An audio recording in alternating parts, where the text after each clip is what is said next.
Euro ilə satılır. Bunlar hamısı eurodur. Rubulla da satılır.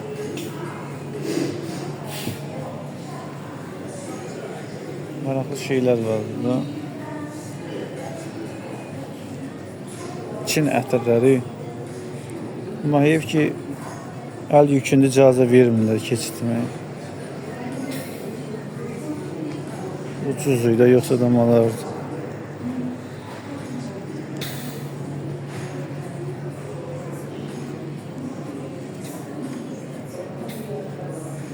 Dörtdən bunda 5 euro şokolad.